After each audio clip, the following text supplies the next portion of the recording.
Welcome in, fans, to another episode of the Two-Line Pass Fanley Cup Series. Tonight, we are excited to welcome to the show local legend Jake Hatch. There are those who call him Yawk. He produces the DJ and PK show on the KSL Sports Zone Network. He is the voice of the pre- and post games for Real Salt Lake, and he is the host of the Locked On Cougars podcast. Welcome in, Jake. Thank you so much for joining us tonight. Hey, thanks for having me, guys. Good to be here. I've been listening to your podcast for a while now. Long-time listener, first-time caller, just the way we like it. Hey, for those who don't know you, why don't you give us just a brief introduction about who you are and what makes you so special? I don't think I'm that special. I'm just a kid who gets to live his dream. I always wanted to be involved in sports, and I've been doing sports radio now for nearly 15 years here in Salt Lake City. As you mentioned, I've been producing DJ and PK, our morning show on the KSL Sports Zone, coming up on 11 years, over a decade of hanging out with those two yahoos every morning. But it's a dream come true. It's one of my favorite things to do. I know to Dustin's chagrin, I host Locked On Cougars, but I did once upon a time host Locked On Utes. Covering BYU on a daily basis, podcast-wise, and quite literally just living a dream covering the teams that I am passionate about here in the state of Utah. Yeah, the introduction that Randon just gave you, listing off all of the things that you host and produce, like that list used to be even longer. Like I believe it for a while there, you're doing the Saturday show, and just I have proudly called you the hardest working man in Utah sports radio. There are times where I've seen you like talking about what's happening and uploading emergency Locked On podcasts at 10, 11 p.m. And that guy's got to be in the studio producing at what, 6 in the morning? And just, When does this man sleep? So on behalf of Utah, Ute fans, Cougar fans, Jazz fans, Real Salt Lake fans, everybody, I think we all owe you a debt of gratitude for all the work that you've put in over the years. Well, that's very kind of you to say, but I love what I do, and it's cool that I get to call it work, and it provides for my family. That's the best part about it. That is indeed living the dream, and you've been involved with the other sports for well over a decade. You've been hands-on with the Jazz, with Real Salt Lake, and now we finally have the NHL in Utah. Now, for you personally, have you always been a hockey fan? Do you have a team you followed or anything like that? Or what is your experience as a hockey fan? So I would always call myself a hockey fan adjacent. I paid attention to NHL stuff. I'd see games here and there. I always enjoyed watching the Stanley Cup playoffs, but I'm a kid of the 90s. And in the 90s, there's a famous movie that's out there called Mighty Ducks. And I fell in love with that movie and that whole franchise. Well, my parents, when I want to say I was around 8 or 9 years old, realized that I was really loving it. I had started playing a little bit of street hockey with buddies of mine, and I would just borrow their sticks. Well, lo and behold, one Christmas morning, from Santa Claus was a stick, a Steve Yzerman stick of all things, and I had that stick from, I don't remember what age I got it. Like I said, I was 8 or 9. I had that stick until I think when I first got married about 10 years ago. I still had that same hockey stick. It didn't get a ton of use because I played other sports. Obviously, growing up, I was more of a golf and football guy in terms of the sports I have played during my life and basketball and the like. But I held on to that bad boy through going to college. It existed for multiple years in my parents' basement while I was on an LDS mission and all that type of stuff. But I've always had some type of connection to hockey. But I don't think anybody ever knew that I had a Steve Yzerman stick my entire life growing up. And while he may be, an okay GM for the team that he once upon a time was a star for, it's still a fun connection that I think back on fondly now, all these years later, as we have the NHL in Utah. Yeah, it's fun to see the Yzerman, the connection. We went to the game against Detroit, and how many Detroit fans there were at the Delta Center. Now, whether they traveled well or whether in the formative years of our youth, Detroit was a monster. They were a menace on the ice, incredible. And so I wonder how many of those were, fans that just the timing was right to watch the Detroit domination. So that's pretty cool that you've got the Yzerman stick. Do you still have the stick? Does it still exist? So my stick, it disappeared at some point early on in my marriage. I don't know if my wife got rid of it. It disappeared. My brother, though, I think, because he and I got the sticks at the same time. He's about a year younger than actually a year and a half younger than I am. I believe he still has his. It was the exact same. It was a Steve Yzerman. I remember what brand it was. I believe he still has his, and I might have to steal it at some point. Got to do it. Got to get that back up on the wall there and proudly display it for everybody. I believe it's yours by birthright. Like I think it's just it goes to the elder brother. Like that makes sense. I don't think you touched on it. You followed obviously Yzerman because of the stick, but did you root for any team before Utah, before the Arizona Coyotes relocated here? Now, I would say I was probably the Detroit Red Wings because of that connection growing up, but I actually latched on with the Seattle Kraken when they came in as an expansion franchise. I thought it was a unique mascot, and I thought it was a really cool dynamic they were building up there in Seattle. I've got no connection to Seattle other than the fact I thought the Kraken was a really cool nickname, so I latched on with them. But I'm telling you, as soon as the rumors started coming out about the Coyotes potentially coming to Utah, Ryan Smith doing what he did and pulling them here to the state, I'm like, yeah, Seattle, it's been fun, but I'm latching on with Utah here. Let's roll. So not a hard process for you to give up one team and root for another. Being at the KSL Sports Zone, you all have the personalities that know basketball really well, like Ben, and you have the personalities that know football really well, like Hans Olsen, like guys that have actually played the game. But it didn't seem like there was hockey guys that were already there. What's it been like for you and as a station as a whole to shift to a sport that you haven't really had to cover before? Well, let's just put it this way. I'm not going to name the host that said this, but we had a meeting shortly after the official word came out about the hockey club coming to Utah, and we had a meeting about it and said, okay, well, who knows what about hockey? We were kind of just like kicking ideas around, but the best line that came out of that was this term, quote, "Get ready to learn hockey, boys," unquote. And that's kind of been our whole thing as a station. Yeah, we've brought guys like Cole Bagley in, who's done a fantastic job on the digital side for us at KSLSports.com covering the team. He's been absolutely phenomenal. And I will credit Cole for helping fill me in on things that I have missed. I know guys like Adrian Denny who've done the pre-half and post-game shows, Hockey Night in Utah.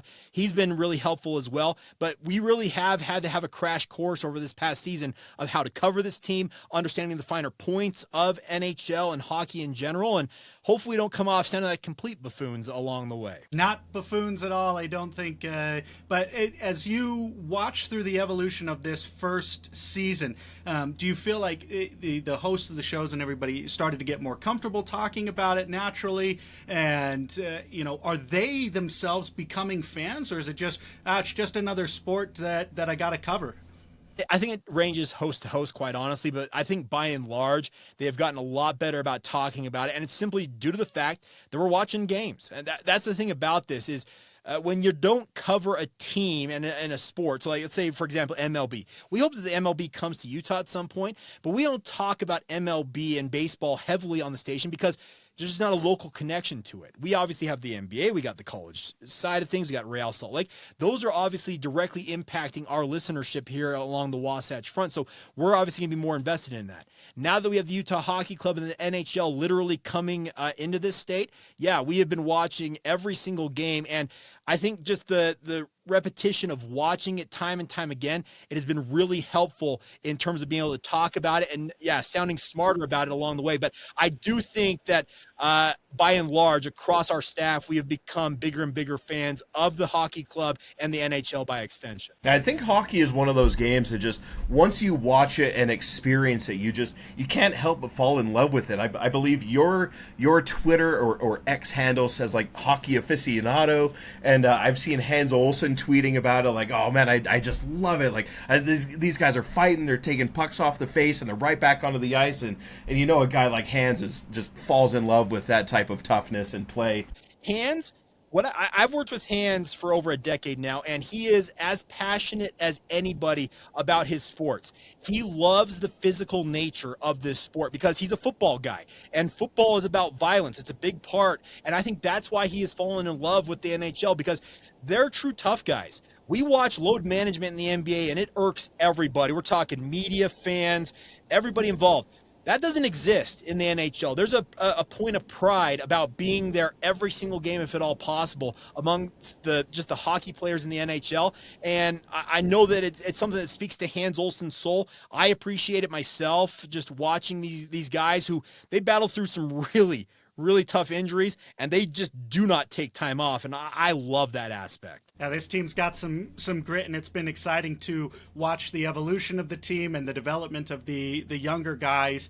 And moving directly to the team, have you had a chance? Have you been into to the games? Did you get a chance to go to a few this season? And what kind of your overall impression of the arena atmosphere, the production values, and everything that first year? Now, a lot of people are probably going to be disappointed thinking, well, Jake probably goes to every game. I actually only got to, I think, 5 this year. It's just with my schedule, as Dustin alluded to, in the mornings, I'm up really, really early, and some of these games as late as they can run obviously doesn't work with my schedule. But I was lucky enough to get out to a few of them, and they were kind of stratified throughout the year. I went to the Avalanche game the first time Colorado came into the Delta Center. That was the first game I attended, and I'm telling you, it was an absolutely electric atmosphere, and I took my son with me. And my son, we're talking about a rising generation. I think my son may favor the Utah Hockey Club over literally every team out there in this market. I'm talking Utes, Cougars, Jazz. It doesn't matter what. He is a hockey kid, and he loves watching this team. And I think that bodes well for the rising generation of sports fans here in the market. But as I went to different games throughout the year, it's felt like every month or so I would go to a game.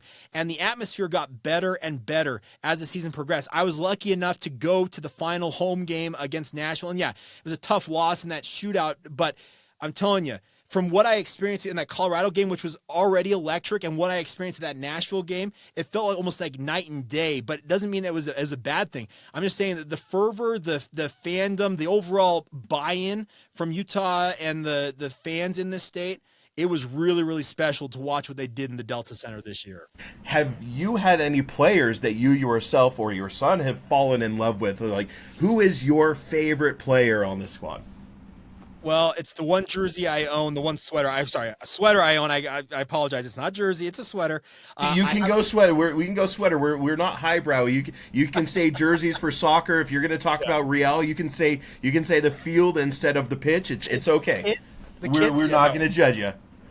No, so I actually have one, and it's a Clayton Keller sweater, and I absolutely love it. I love the way that Clayton represents this team. He was the pick as team captain, and he wore that C with pride on his jersey. You could tell that.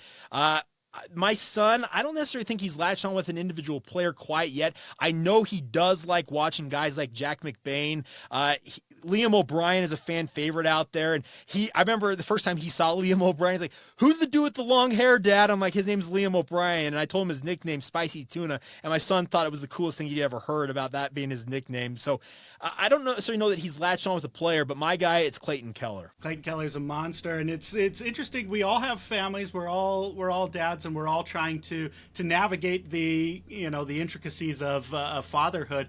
But it does seem like every person we talk to, their kids have connected with this team and this game in a way that I didn't think would happen quite so quickly, only because of the competition it had. Like, I grew up in a hockey family, never got the opportunity to play, but just rabid fans of hockey. So it was like, yeah, well, that's everybody, but that just wasn't the case. But now it kind of feels like it's going that way.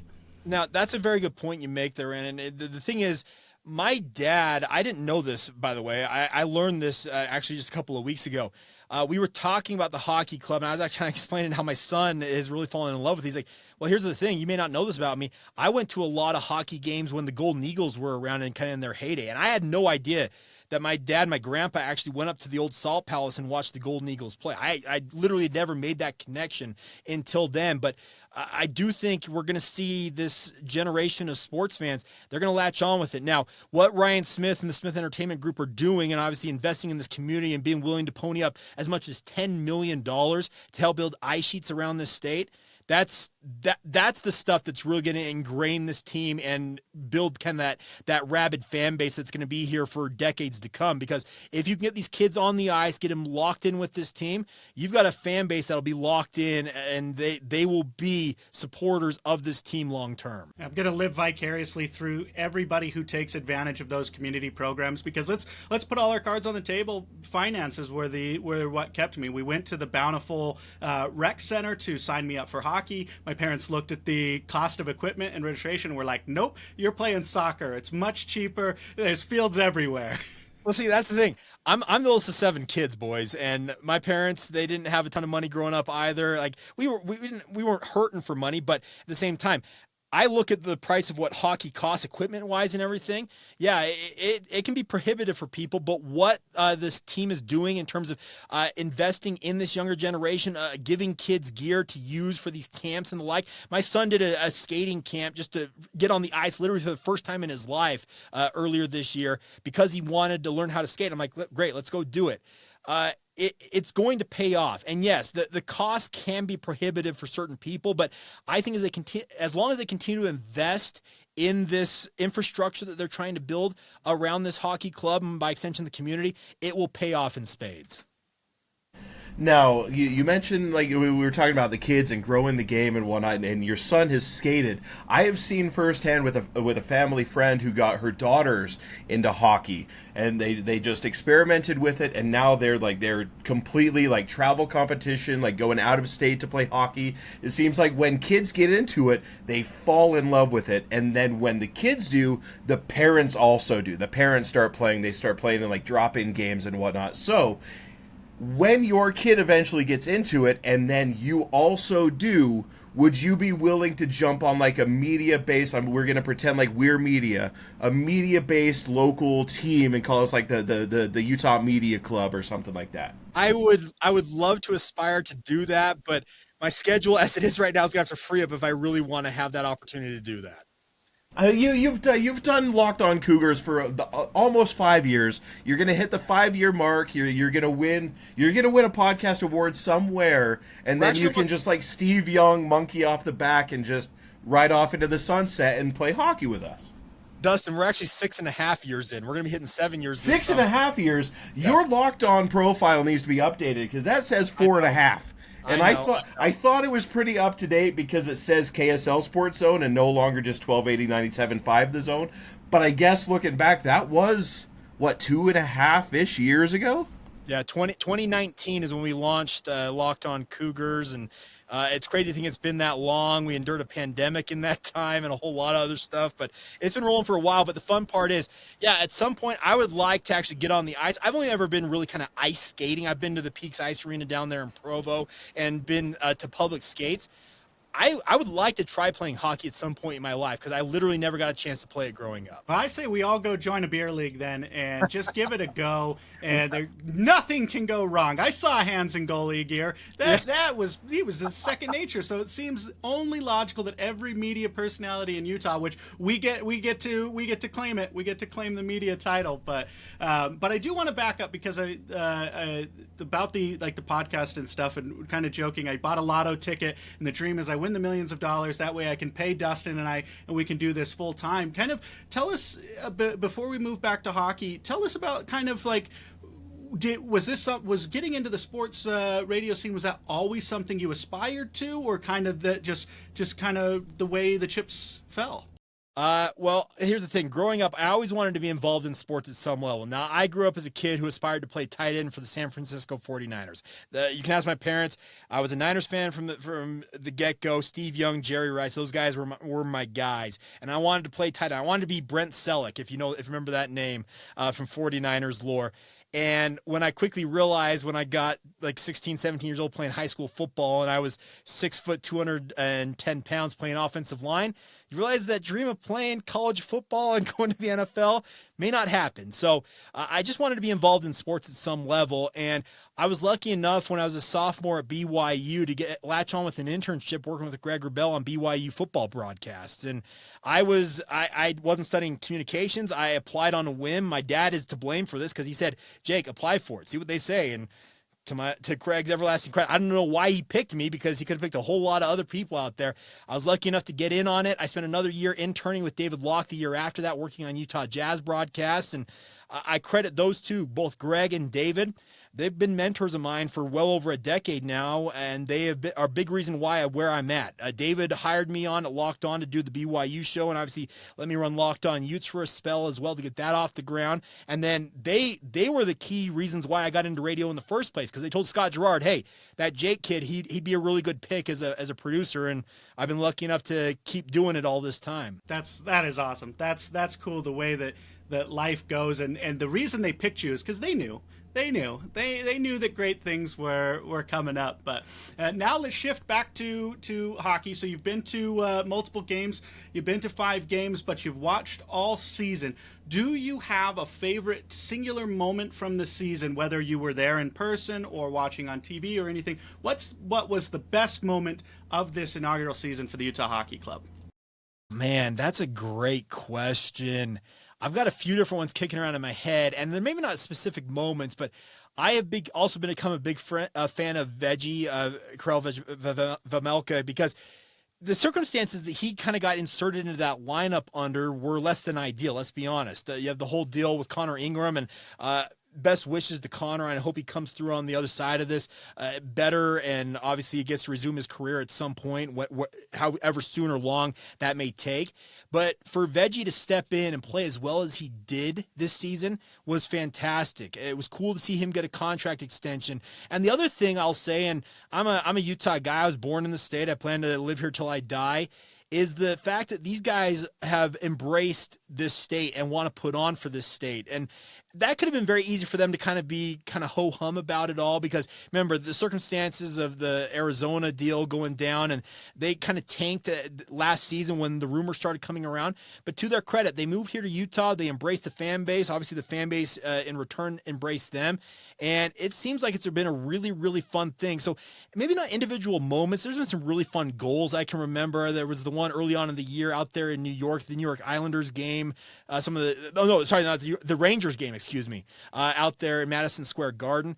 It's been cool to watch Utah play, and the original 6 teams obviously are legendary in that respect, but have those teams that I've seen on ESPN's Sports Center over the years doing highlights and whatnot, to have the opportunity, and like I said, I didn't get as many opportunities to go watch them in person as I would have probably liked to have, but I've watched them on TV. The fact that they were in Salt Lake City playing NHL top shelf hockey, that in and of itself maybe was the highlight of the year for them. We're very happy to have them, and the SEG media team has done such a great job of making hockey accessible for everybody, for whether you can attend the game or not. How closely linked is, if you can answer, the KSL Sports Zone and SEG Media? Are those two completely separate and distinct entities, or do you guys all work together, all one goal to bring this product to Utah? So when Ryan Smith bought the Utah Jazz, I think most people know this, the Utah Jazz owned the KSL Sports Zone. It used to be called 1280 The Zone, or the Zone Sports Network, for quite a while. And the Miller family, LHM group of companies, owned the station outright. When Ryan Smith bought the Jazz, they obviously bought the radio station with that. Well, shortly, I don't remember how long after it was, maybe about a year, they sold the radio station to Bonneville Communications, which is obviously the parent company of the KSL TV, all the KSL, and so they rebranded under KSL Sports Zone. Now, we work really closely with SEG Media because of that connection there, but we are two distinct entities. SEG Media does their thing on one side. We just so happen we're lucky enough to have the contract, obviously broadcast Utah Jazz games, and obviously be the home of the Utah Hockey Club as well. Now, with all these media tie-ins, these links that you have with SEG Media, with KSL, everybody that you've got your hands in, I'm going to give a pitch to you. So Randon and I have talked about this before with other guests and between the two of ourselves. But Spicy Tuna, he's a fan favorite, but both of us sort of agree that he doesn't necessarily need to be on the ice. He's not exactly producing the most, but he won the press conference when they first came here. We talk about that a lot in the media, and he's become a fan favorite. So what we would like to see is, I'm sure you're familiar with like the Nash cast and different ways that you can watch the game. We want to just slide Nash out and slide Spicy Tuna in. You know, you maybe talk him into like an early retirement by giving him this gig. So one, can you make that happen? And two, if that were available and like instead of the Nash cast, you're able to watch like the Tuna Can, would you watch that broadcast of the game? Would. I enjoyed the Nash cast. Let me be very clear about that. It's cool to see Austin Facer, who I've known for a long time, working with Tyson Nash on that. They did a really good job with that Nash cast. But I'm telling you, man, having a player who, and I know that Tyson did play, and Tyson's got his son now committed to Arizona State. That was cool to see earlier this week, to see that Nash family connection to ASU continue. But man, to have a player like Spicy Tuna, to have Liam step off of the ice and quite literally step into the media realm would be phenomenal, because he has the stories that he could tell about this team, and he understands the locker room dynamics and how difficult the transition was. I'm telling you, it's a great idea, but I will also be very clear. I have no power to make that happen. Yet. No power yet. Yet. Okay, we'll go with that. You don't have to have the power. You just drop the nuggets. You come into a staff meeting. You say, "Hey, I heard this idea from a local podcast. You like what do you think about this?" Just drop the nuggets, and it builds up the idea. And eventually, Scott Gerard or Lloyd Cole, someone in there, someone with some real power behind their voice, they're like, "Hey, I had this idea." Like, you put it in there, and then they think they had the idea, and it gets the ball rolling.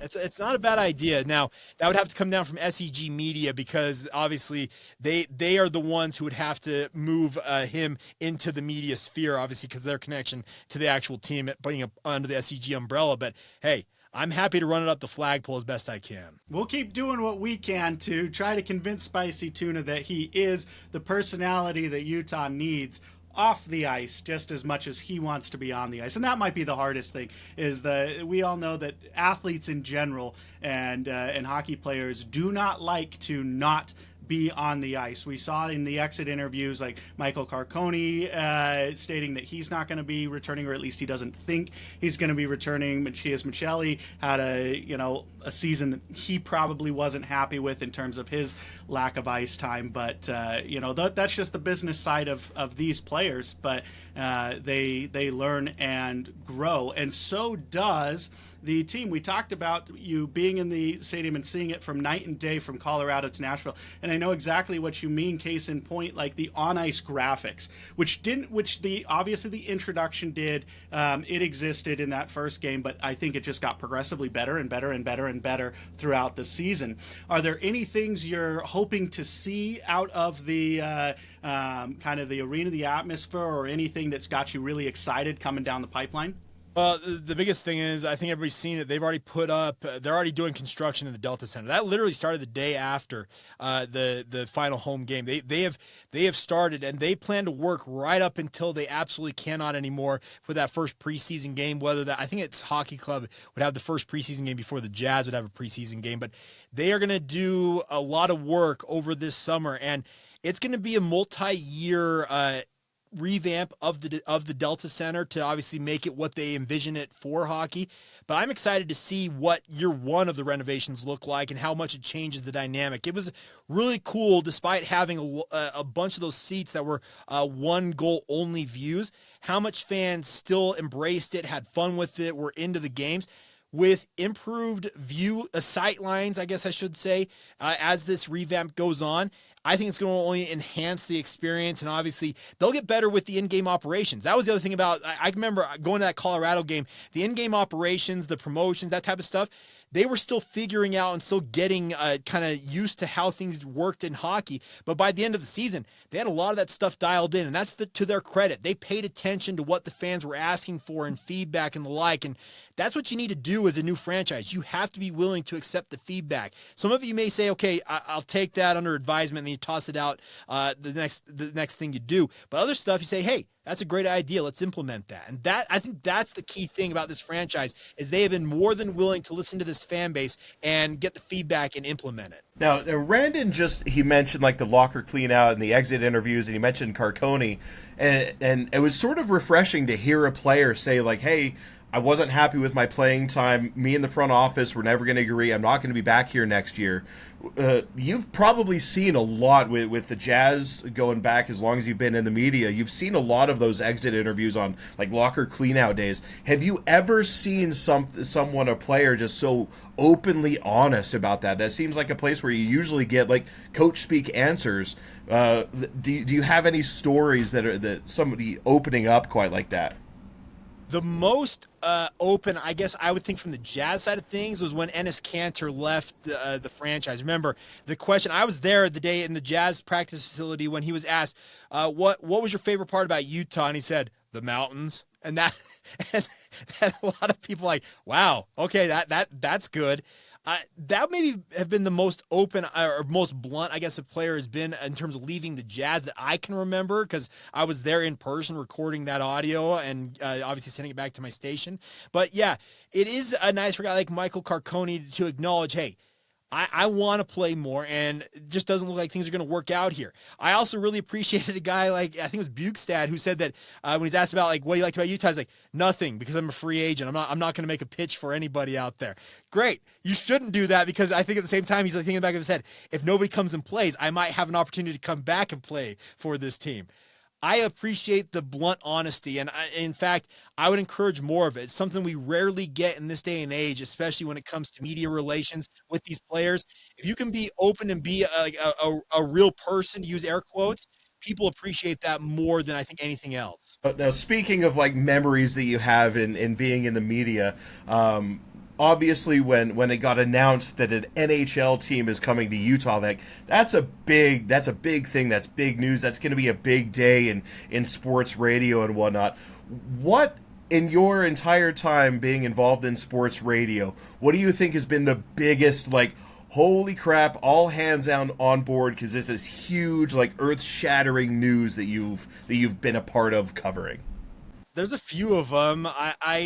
Well, the pandemic itself. Okay, that one in and of itself was absolutely nuts. I could point you in my house where I was sitting the moment I got the phone call that the Oklahoma City game was off, and it was because Rudy Gobert had contracted COVID-19 and tested positive, and the whole world was going to be shutting down. And I remember, Dustin, you just did it. You were doing like the whole hand thing where that video of him touching those mics. That will be like his lasting image of a lot of people about Rudy Gobert, for better or worse.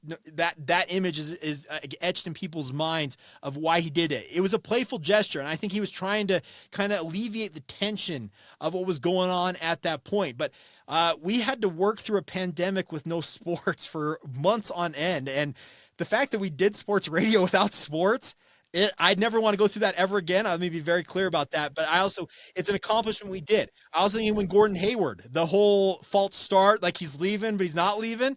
Okay, great, Gordon. You ruined the 4th of July for a lot of us in sports media. I can tell you that much. There's been a lot of big moments like that. I remember BYU when they joined the Big 12. I can even remember back when Utah joined the Pac-12. That was a momentous day. And obviously, I grew up with a BYU background. I think most people know that, or listening to or watching this podcast know that I have a BYU background. I can still vividly remember when I heard that Utah got into the Pac-12, and I said, holy smokes, USC is coming to play in Utah on a regular basis. I was just floored at that. And there's moments like that will be forever etched in your brain, obviously working in sports media. And the fun part about it is being involved in it and being able to talk about it and be a part of that storyline. So when you combine COVID and you're doing sports radio with no sports going on top of hosting a Locked On podcast where you're putting out an episode every single day, like I've thought to myself during like the doldrums of the summer where there's nothing going on, like how are these guys coming up with what to talk about on the Locked On podcast when you're putting out one every day? How many late nights were you just sitting there in bed like, what am I going to talk about tomorrow? Did you ever think about like tweeting something out that was like, maybe this will drum up some interest and I can talk about this? And just how was that? Dustin, you and I both know I don't have to tweet it out. PK will take care of that for us. But that's another story. That's another story for another day. No, but the thing is, yes, there were nights, and we had long conversations between DJ, PK, and I, obviously the show I worked on, but as a station as a whole, about, okay, what do we got out there? And that was a really, really trying time. But I think the fact that we all made it through it and we're on the other side of it, I know that COVID-19 is still a thing. I'm not trying to say it's over. It's not, but we've gotten past it to a large degree. And it's nice to have sports back as a regular part of our lives, because when they take those away, and you two are obviously sports fans in your own right, when they take that away from you, all of a sudden you feel a whole lot emptier in your world overall. Yeah, the NHL navigated the pandemic as best they could, and it's exciting to see. I think the NHL in a really, really healthy spot, the perfect time for Utah to get a franchise. You look back a couple decades, the two lockouts, and you've got to thank your lucky stars for guys like Alexander Ovechkin and Sidney Crosby to come in at the perfect time to kind of elevate the NHL. And now the NHL's back on ESPN, for better or worse. That's an argument that can be made a different day, but the NHL as a whole is an extremely healthy place, and there is a hype level surrounding the Utah Hockey Club, including potentially getting an outdoor game. Do you think that that's going to happen within the next 5 years? And do you think it'll be at Rice Eccles or Lavelle Edwards? I think Lavelle Edwards is the better venue, but no beer sales, so maybe out of the question. Okay, last point you made there, Randon, the beer sales, we'll push it to Salt Lake City and Rice Eccles Stadium. I don't have a problem saying that. I know that BYU would obviously entertain overtures from the NHL, the Utah Hockey Club, whoever would be involved on that, but they will not allow beer sales on that campus. That's just a no-go. I can say that. So it will be at Rice Eccles Stadium, and 5 years, I absolutely believe it'll happen. I think that the NHL understands the power they have right now, especially, let's be honest, the Utah Jazz are down right now. I know they're trending towards maybe having the top overall pick in the NBA draft, and that obviously has some hype that comes with it, but they're not the force right now in the market that they have been for quite literally decades. It is a prime opportunity for the NHL to make inroads here and really ingratiate themselves to the fans in this state while the Jazz are still down. So if I'm advising the NHL, get that outdoor game to Rice Eccles Stadium ASAP. As soon as you can work it out for next year, great, do it. Now, you mentioned the Jazz. What type of impact do you think it had on the Utah Hockey Club, the fact that the Utah Jazz just finished an NBA season as the worst team in the league, and hopefully within the next couple of years that rebuild starts to take hold, and especially if they land a guy like Flagg. But do you think that this market can sustain both teams if they're both successful? I actually do. Utah, I will say the state of Utah, we are rabid fans overall. We want to support the teams that are here because we see them as an extension of ourselves by and large. And that exists for BYU and Utah State, exists for Real Salt Lake and the Utah Royals. The thing with the hockey club and the Jazz, they represent what we consider to be the greatest state in the union here. And the fan bases, there's some crossover there. There'll be Jazz fans and hockey fans that are maybe specific to those individual sports, but there's a lot of people who cross over. And I do think a lot of people who maybe were turned off by the Jazz and the tanking that was going on with the Jazz that latched on with this hockey club team, and they'll probably be latched on for a little while longer than they would care to admit because of the rebuild the Jazz are going to undergo here. But I do think even if the Jazz get back to playing the level of basketball we know that they can play at, and we're talking regular playoff contender, if not an outright title contender, I still think the hockey club, the Jazz, and hey, if MLB does end up coming into this market, they'll all be well supported, even though we don't have the biggest population base of major sports markets. Okay, so let's say the Jazz win the draft lottery, they get the number one pick, they bring in Cooper Flagg. Let's also say that either Denver has a fire sale and they give up Jokic, or Phoenix starts to unload and they bring in Booker. They get Flagg, and one of those two, who wins a championship first, the Jazz or the Utah Hockey Club? Man, you're putting me on the spot here. This is going to sound bad. I would say the hockey club. I just think that the talent that the hockey club possesses, the youth talent, the youth that they've got in this hockey club team that appears to be, we're talking top tier that's coming up. I think this is a club that's here to stay. Now, it's nothing against, like if Jokic were to come in and team up with a Cooper Flag, yeah, guess what? The Jazz are right back in the mix as a playoff team, if not a title contender. But I'm still convinced that the NBA hierarchy, it's going to be harder to climb over some of those teams out there in the NBA than it would be for the hockey club. So yeah, if you were asking me right now, I would say I would believe that the hockey club, or whatever they're going to end up being named down the line, will be hoisting the cup before the Jazz hoist the trophy. Before I ask my next question, what do you want the team name to be? I've been on Team Mammoth the whole time. The Yeti was cool, and I know that Ryan Smith pushed for it because he made that very clear in that first appearance he made on Pat McAfee's show when he said the Yeti's a cool name, and that told me everything. And I'm like, okay, Ryan favors the Yeti, and that they obviously pushed for it, and obviously the trademark deal went down, so that obviously nixed that. But I've been Team Mammoth the whole time. I think it's a cool mascot you can have a lot of fun with. It ties into the winter sports demographic here in the state of Utah.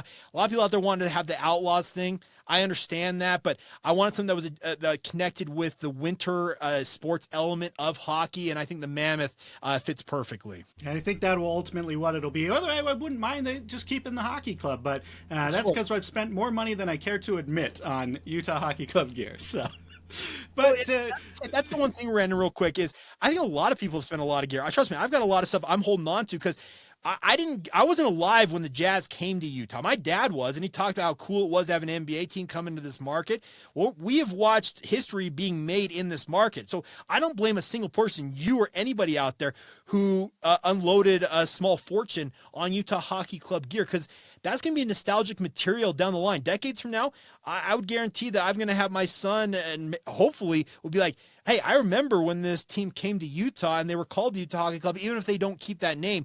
But the fact that we have this stuff, it's going to be material that people are going to look back on fondly and think of that, how cool that was to watch this happen. Yeah, this first season has just been an incredible experience. And one of the big narratives was obviously what we talked about is whether or not the market can sustain it. But with the competing narrative of the NBA and maybe NBA free agents not wanting to come to Utah to play for the Jazz, but maybe the polar opposite happening in hockey, where you've got all the players in their exit interviews, all singing the praises of the Utah community, the fans, the ownership group, everything like that, to where it seems like there should be no problem bringing in high-end NHL free agents. We know that the Utah Hockey Club has a lot of draft assets. We know the Utah Hockey Club has a ton of cap space. Do you have any projections or thoughts on what you'd like to see? Because the team's got to be a contender next year. I think everybody universally agrees that the rebuild is over and it's time to shift into that contender mode. In terms of your gaze of the scene, do you like bringing anybody to take us to the next level?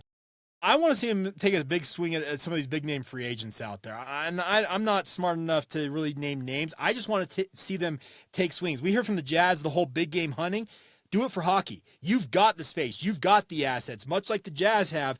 If you can take a big swing, and whether it's a free agent signing, a trade to bring in those guys, get them here. Now, I also want them to be smart in terms of who they invest in, because you got to have the right mix of stuff. I think we saw with Carolina and the trade that they made at midseason, and obviously it kind of blew up in their face. You have to be careful about who you add and when you add them, but I do want to see the hockey club invest in this roster.